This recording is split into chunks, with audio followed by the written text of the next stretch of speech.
Hello and welcome to Howard's Horse Handicapping. This is Howard Kravitz. Welcome back to the channel. It's starting to look a little bit different. I'm using Zoom, so it still might be a little bit blurry, but I've got a webcam. I've got a new microphone. We're rocking and rolling. We're going to make this channel the best it can be. Thanks for joining me again. Please make sure you subscribe down below. Hit all the notification buttons. Please check out my the address for my channel. Check out my Twitter handle at @hkravitz. Everything is down below in the notifications and in the comment section. Please make sure you check that out. The only way that we're going to make this channel grow is if you help me out. And I've got some big, exciting news coming up other than the changes that you're going to see visually with the channel. First of all, I'm going to try to make this more of a podcast format. I hope to have some guests in the coming weeks, bring some people on to talk horse racing. It's not just going to be about pick fours and picks fives. So I hope you look forward to that. This Friday, cross our fingers, we're going to have our first live stream. Again, hopefully it will happen 7 o'clock to 8 o'clock Central Standard Time. And we are going to talk about and discuss the all stakes pick 5 at Sam Houston on Sunday. Normally I wouldn't bet Sam Houston, but guys, there's graded stake races Sunday late afternoon. There's no football. It's a great time to bet on the horses. Again, we're going to be going over the fantastic all stakes late pick 5 with 2 graded stake races coming from Sam Houston. And if we cannot go live, then you at the very least will see a video that I will put up on the channel Friday night. So again, hopefully we'll be live streaming from 7 to 8 o'clock Central Standard Time on Friday night. I'm still working out the kinks a little bit. If not, at the very least, you're going to see a video on the all stakes pick 5 for Sam Houston late afternoon Sunday into Sunday night. A great time to make a bet. No football going on. It's the week before the Super Bowl. Please check out that information coming to you Friday night. Spread the word to all your friends. We want this channel to grow as much as possible. Today's video, 2 things. We're going to go over the late pick 5 at Aqueduct on Friday. I've had some very good success lately with the pick 5 at Aqueduct. So we're going to go over that. It's an interesting sequence. And I'm going to use the DRF ticket maker method. I'm going to show you what DRF ticket maker looks like so people can see, because some of you have been asking. Let's not waste any time. Let's jump right in to that pick 5 at Aqueduct. So I'm going to pull up the past performances for you here. And again, I'm using Zoom right now, so that's the only reason why I'd be a bit blurry in terms of the video. So let's just jump right in. Race 4, first race, it starts at 2:20 Eastern Standard Time, the pick 5 at Aqueduct on Friday. 1 mile dirt, that's all dirt races. Non-winners, 1 allowance, state bred. My A's, my top choices are the 2, New York Rockstar, and the 4, Alorella. No need to write anything down, folks, because I'm going to show you the ticket here in the second half of the video so you can see, unless you want to take some notes for yourself on some things that I mentioned. New York Rockstar, trained by Jamie Ness, has good figs. I'm not too worried about the regression from a 70 to a 57. That was her first race at Aqueduct. I really like the fact this horse is second time over the track. It's an angle I like. I do like the stretch out. This horse is out of a rock hard 10 mare with Macho Uno as the dam. I think this horse wants longer. I think this horse absolutely fits. I like her, and I don't think she's going to be the favorite at all, Trevor McCarthy. Number 4, probably the favorite, Alorella, 2-1, 112 on the early time form US pace. Figures to be on the lead. Will be tough if she gets there. She is a 5-year-old already with only 6 lifetime starts, so she's had some health issues probably. The other minor concern is she's out of Bank Heist. This is a sprinty type of pedigree, but I think she's probably loose, so I'm going to use her as an A. As B's, I'm going to use I'm going to use the 3 if I had a chance. And I'm going to use the 6, My Michelle, as my B horses. The 3, if I had a chance, David Donk, consistent, fits, likes the distance, with probably the best jockey riding out there right now in Franco. He's excellent. Manny's probably going to put this horse into the race. Shouldn't be too far back. I think the 3 has a big shot.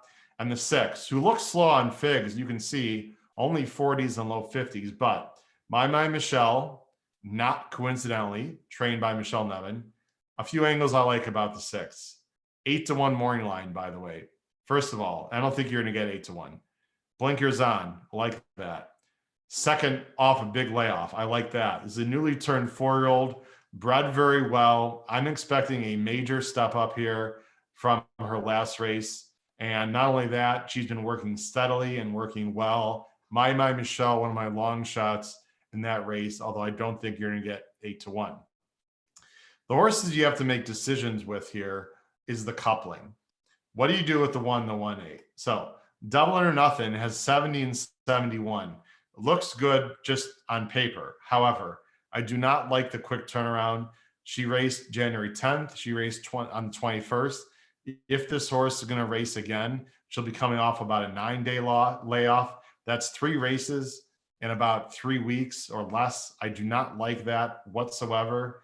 This horse could win, but I'm dubious against this horse. I'm using her as a C. The 1A, I probably like a little bit better. I still think she might be a little bit slow. She is dropping down from Open Company into New York bred, but again, I don't like the spacing. My guess is one of these horses is going to be scratched. Use them defensively, in my opinion. If you want to upgrade them to a B, go ahead. I'm just against the coupling entry here. And also, Pendolino is 2 for 23 lifetime. Not an angle I like. Does not spur confidence on for me. Race 5, 7 furlongs, maiden 40 on the dirt. I'm not getting too cute here, and I do want to show a replay.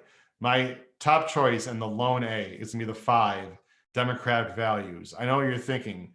Howard, great call. This horse is 4-5 morning line. Not all 4-5 morning lines win, and this horse might not win either, but there are a few things I like. First of all, he's got very good buyers. He's got speed.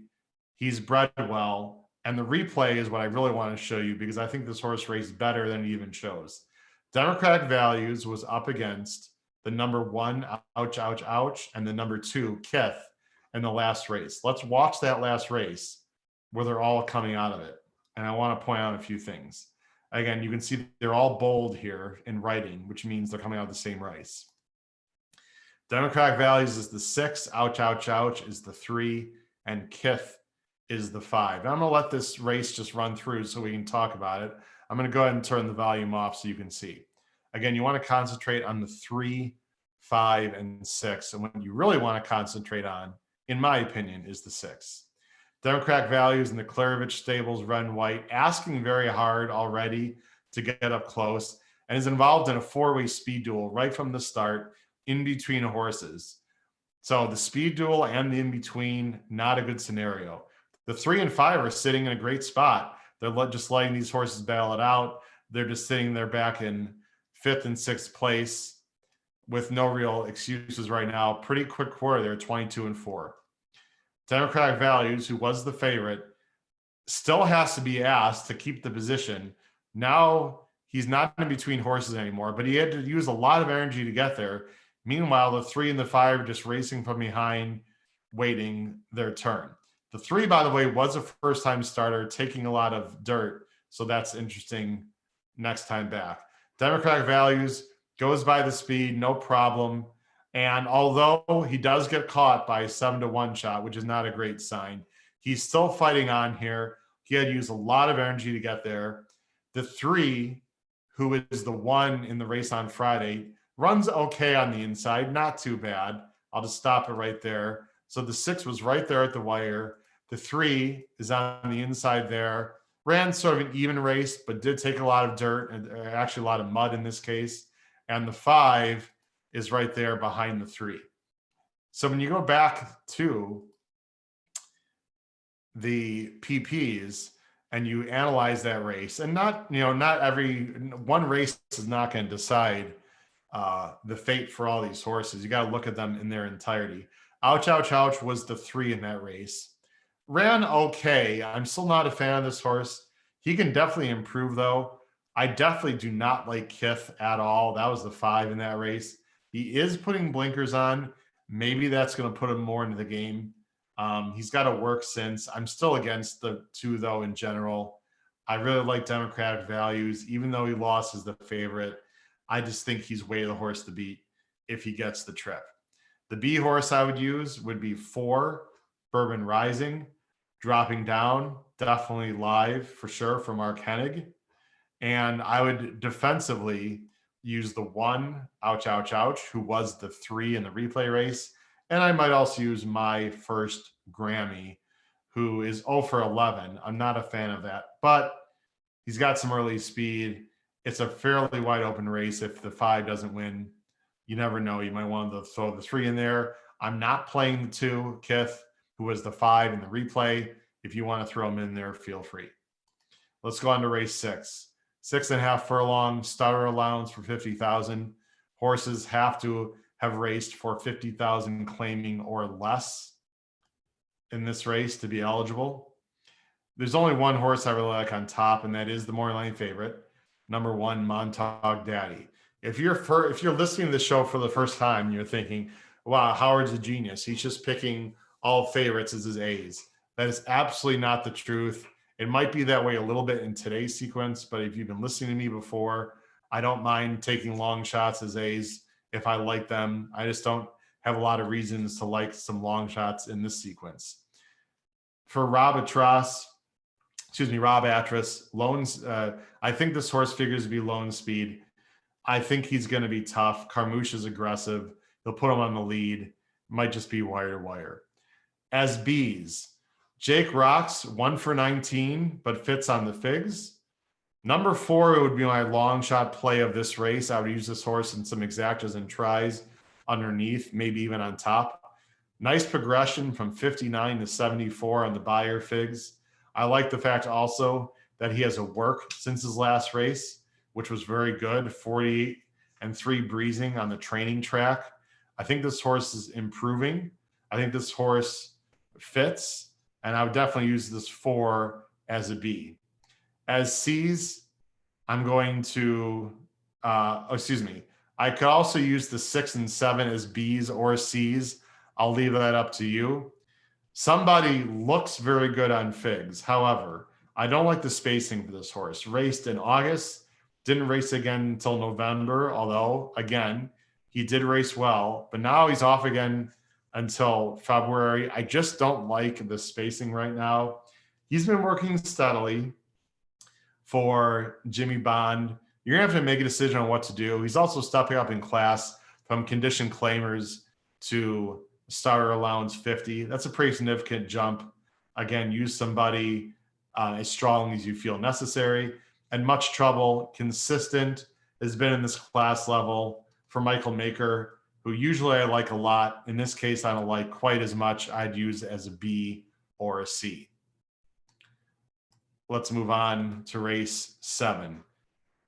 3-year-olds, restricted, state bred, 7 furlong, optional 80 claimer, non-winners of 1 other than Lifetime. The first thing I like to do in an optional claiming race, are any of these horses in for the claim?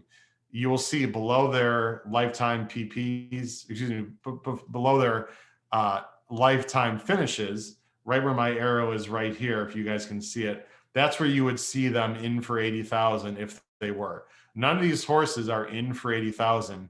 To me, I do not like horses in for the tag. It either means they've run through their condition or part of the condition of this race, or the owners are just giving up the horse for 80,000, which not necessarily is a bad sign. It's just not an angle that I like. I have 2 top choices in this race. The number 4, Make Mischief. Look at the company Make Mischief has run. Started in a state bred at Belmont, then went into a grade 3 as a 2-year-old, then the Adirondack grade 2, then $150,000 restricted stake for state breds. And then the Chandelier all the way out at Santa Anita against Princess Noir in a grade 2. They thought so highly of that horse that they took that horse out there. Chris Engelhard has been working this horse steadily since. Some bullet works. I think this horse is going to lead. I think if she's right, she can absolutely wire the field. I could almost put her at a lone A. But the other horse I'm going to use as an A is number 5, Pleasure Luck. Ran a nice race last time in 7-1. We're going to go watch the replay right now.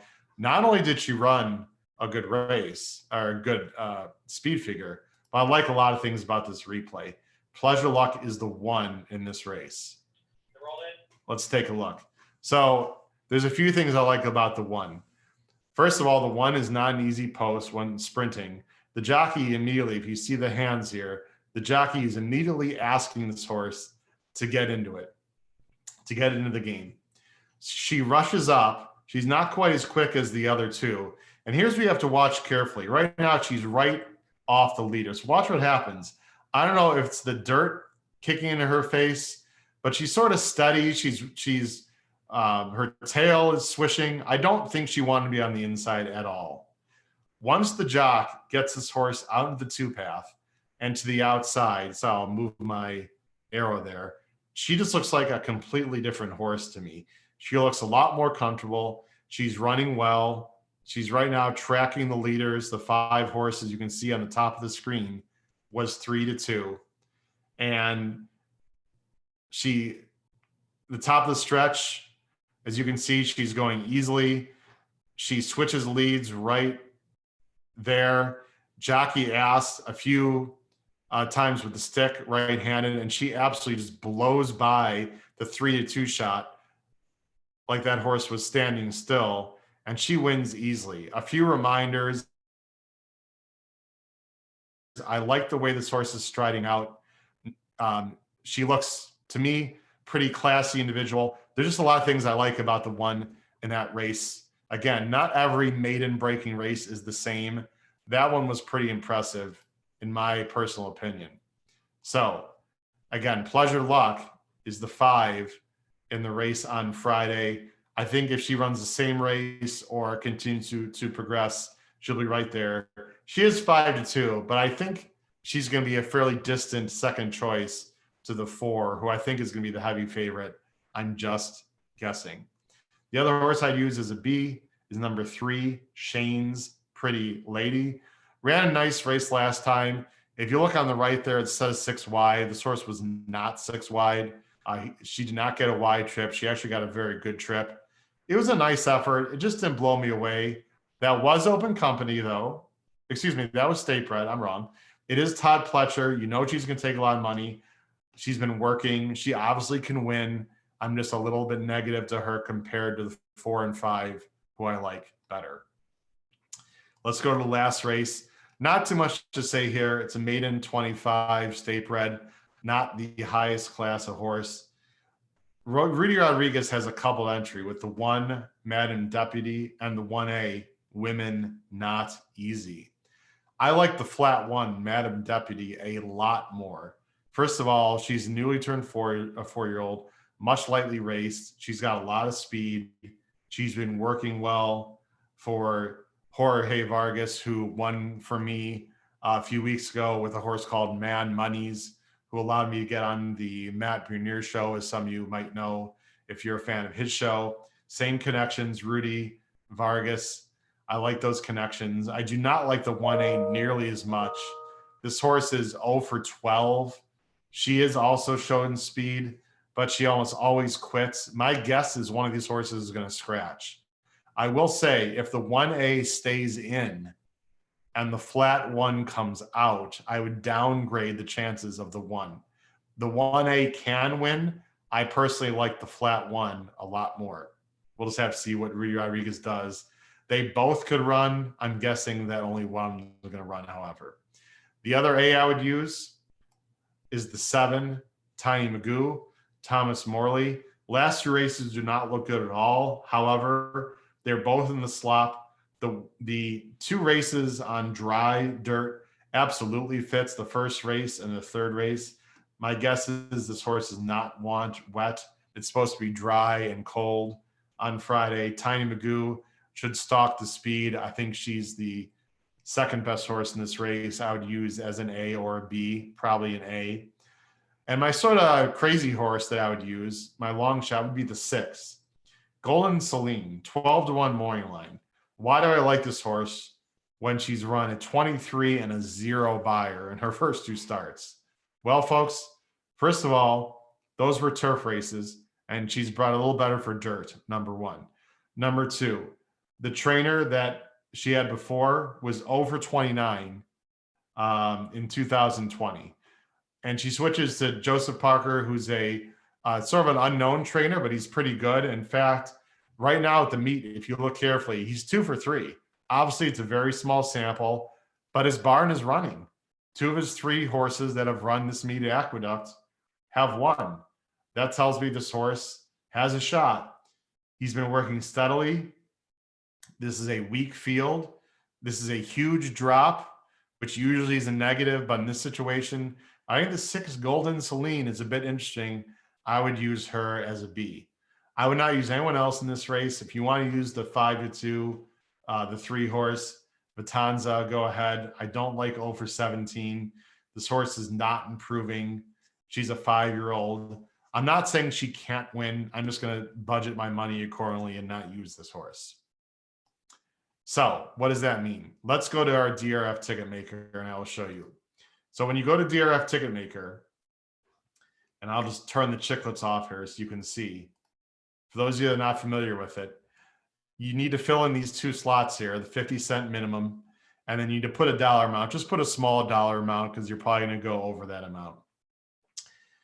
You can find DRF ticket maker in the Daily Racing Form menu online. If you want to make the bet, the actual bet through DRF Ticketmaker, you do need a DRF betting account. Otherwise, you can just see the bets and you can bet in any other platform you want. You'll see what I mean. So my A's in the first race are the 2 and the 4. My B's are the 3 and the 6. And my C's are the 1 and 5. Race 5, I already put them. A5, B4, C1 and 3. Race 6, my lone A, my top choice is the 1. I have all B's, 2, 4, 6, 7. If you wanted to downgrade them to C's, I'll show you what that ticket would look like. But again, the 4 knockout punch was one of my long shots in that race. The 7th race, I'm only using 4, 5 as A's, and I'm using Shane's Pretty Lady as a B. And in race 8, I'm going to use the coupling. Hopefully it's going to be the flat one. If it's a 1A only, I might need to make an adjustment, but I'm using the 7 also as an A. And the 6, who's a long shot for me in that race, Golden Celine, I will use as a B. If you use that ticket, you can see now here, Ticketmaker automatically puts all the tickets together. You either have to hit with all of your A's, all A's and only 1 B, all A's with 2 B's, or all A's with 1 C. Any of those combinations and you will win. That ticket right now that I have costs $105. If that is way too much for you, you can make some changes. Like, for example, let's say in race 6, you're going to say, you know what? I think Montag Daddy with Rudy Rodriguez is just going to wire the field. Howard, I like some of the angles. I'm just going to drop all these horses down to C's. As you can see, the ticket changes, the numbers change. Now the ticket's only $57.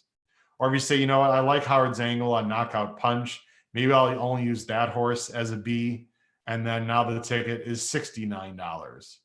So you can maneuver and change your ticket any way you feel necessary. I'm just going to keep it at 105. Again, call some friends, get a few people together if that's way above your budget. Not only that, I'm going to go to the top here and I'm going to backspace and make this for $1. What does that mean? That means if all my A's come in, I will have it for $1. In other words, I will have the ticket twice.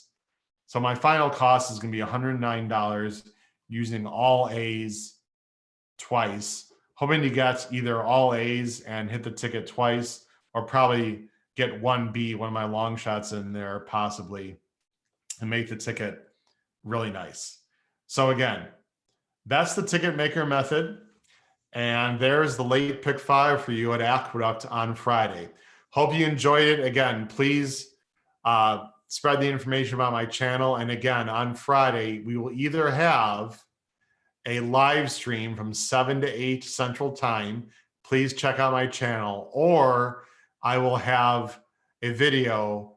Either way, we're going to be talking about the late pick 5, late Sunday afternoon into Sunday evening at Sam Houston, because it's an all stakes pick 5 with 2 grade 3s. It's a fantastic card. It's their best card of the year with horses, some of the better jockeys in the country are going to be there. Hope you can join me on Friday, either through the live stream or the video I sent. Please comment down below. Contact me through Twitter at @HKravitz. Send comments down beneath the video. I'd love to hear from you. Take care and good luck.